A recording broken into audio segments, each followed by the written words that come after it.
Hello, আসসালামু আলাইকুম। আপনারা সবাই কেমন আছেন? আশা করি ভালো আছেন। আমিও ভালো আছি। আজকে দেখাবো ডিম আর আলু।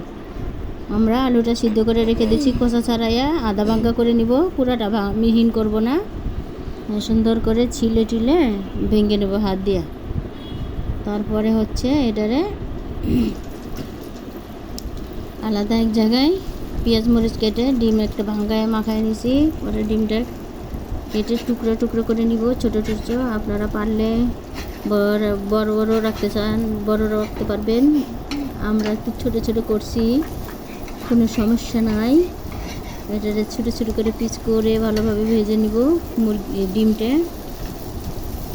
আর ডিমটা ছোটো ছোটো টুকরো হয়ে গেলে এটা আলাদা করে রেখে দিব। দিয়ে তারপরে আমি ওই যে কি বেরেস্তা ভাজছি, এটার মধ্যে হচ্ছে তোমার পেঁয়াজ, জিরা গোটা, ধনিয়া গোটা, এগুলা সব একসাথে ভাজবো। ভাজে তারপরে এটা আমি পাটাতে বাটবো। ব্লেন্ডার করব না, ব্লেন্ডার করলে পাতলা হয়ে যায়, ভালো লাগে না। পাটাতে বাটলে কিন্তু অনেক মজা লাগে, সুস্বাদু লাগে। পাটাতে বেটে আমি এটা তরকারিটা রান্না করবো। এগুলো আমার ভাজা হয়ে গেছে।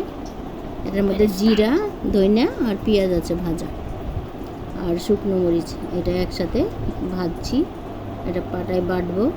এখন এখন বাটবো তো। তরকারির মধ্যে দিলে তো আমার এখনই বাটা লাগবো নাকি? হ্যাঁ হ্যাঁ নাহলে কী দিয়ে খাবো তরকারি? পরে আমি এটা বেটে নিব, ভালো করে মিহিন করে বেটে নিয়ে তারপরে আমরা ওই রান্না শুরু করবো আর কি। আমার তো আলু সব কিছু রেডি হয়ে গেছে, বাটা হয়ে গেছে আমার। এখানে পেঁয়াজ দিয়েছি, একটু তেল দিয়েছি, দুটা কাঁচামরিচ দিয়েছি, দিয়ে এটার একটু আমি ভাজলাম। ভাজে এটার মধ্যে আমি মশলাটা দিব, যেটা আমি বাটছি, বাটা মশলাটা যেটা ভাজছি আর কি, বেরেস্তা, এটা আমি দিয়ে দিলাম এটার মধ্যে। তারপরে আমি এটা অত বেশি কষার দরকার নেই, কারণ এটা তো আমার ভাজা মশলা, আদা রসুন তো দিচ্ছি না। এটা দিলে আর আদা রসুন লাগে না। তারপরে আমি আলুটা দিয়ে দিলাম। আদা রসুন বাটা একটুও দরকার নাই দেওয়ার, এটা দিলে এটার যে সেন্ট এটাতেই যথেষ্ট কি। তারপরে এটার মধ্যে আমি একটু হলুদ দিয়ে দিব, একটু লবণ দিয়ে দিব স্বাদ মতো। এটার মধ্যে আর কোনো মরিচের গুঁড়া টুড়া দেওয়ার দরকার নাই, কারণ আমি তো শুকনো মরিচ ভাজা বাইটে নিয়েছি। ভালোভাবে এটা মিক্স করে নিই, নাড়াচাড়া দিয়ে মশলা তো দিয়ে দিয়েছি, সব কিছু ভালো করে মিক্স করে নিয়ে এটার মধ্যে পরিমাণ মতো পানি দিয়ে দিব, যেন ভালোভাবে এটা মশলাটা গায়ে ঢুকে আলুর আর ভালো হয়। তারপরে আমি ডিমটা দিয়ে দিব। ডিম দেওয়ার পরে তখন আমি পানি দিয়ে দেবো আর কি। পানি দিয়ে ভালোভাবে নাড়াচাড়া দিয়ে ঢাকনাটা দিয়ে ঢেকে দিব সুন্দর মতো। এটা ভালো করে ফুটবে, মশলাটা ভালোভাবে মিশে যাবে আর লবণ টবণ সব ঢুকে যাবে। এটা তো আলু আমার সিদ্ধই আছে, বেশি সময় আমার লাগবে না। এটা খালি যথেষ্ট, বেশি সময় লাগেই না রান্না করতে। আপনারা খাইয়ে দেখেন এভাবে রান্না করে।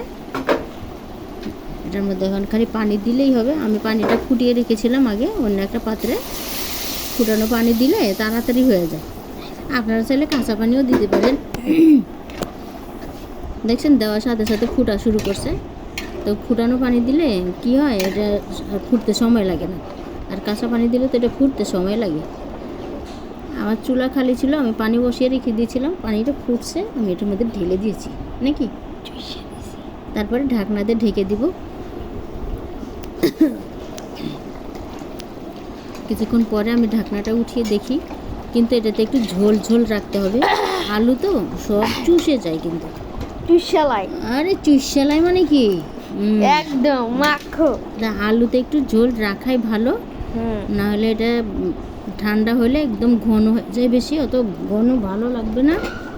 আর একটু ঝোল ঝোল রাখলে এটা খেতে ভালো লাগবে।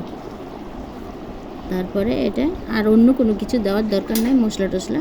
এটা আমার রান্না হয়ে গেছে অলরেডি, খালি এখন ভাতে নেব আর হলো খাবো। আমি চুলাটা বন্ধ করে দিলাম আর কি। দেখেন চুলাটা এখনই বন্ধ করে দিব, দিয়ে দেখেন আমি ভাতের মধ্যে নিয়ে কেমনে খাওয়াটা শুরু করি, বুঝছো? এই আমি নিচ্ছি, কিন্তু নিলাম, কিন্তু এই যে নেওয়া হলো, নেওয়া শুরু হয়ে গেছে। আমি চুলাটা নিভিয়ে দিয়েছি। ঝোলটার উপরে দেখেন এই কালারটা যে সুন্দর ডিমটাও হয়েছে। নিতেছে কত খারাপ ডিমটাও আমি নিতেছি, কারণ আব্দুল এখন ঘুমিয়ে আছে, দেখলে পারে শুরু করে দিবে, আমিও খাবো। এই জন্য ও ঘুমে থেকে ওঠার আগে আমি এটা একটু খেয়ে দেখি কেমন লাগতেছে। তারপরে আমার হলো রান্না শেষ, আমি ভাতের উপরে নিয়েছি, পাতে নিয়ে খাবো। এখন আপনারা সবাই একবার রান্না করে খেয়ে দেখেন, ভালো লাগবে। আল্লাহ হাফেজ, ভালো থাকেন, সবাই সুস্থ থাকেন, আর রান্না করে খেয়ে দেখেন কেমন লাগে।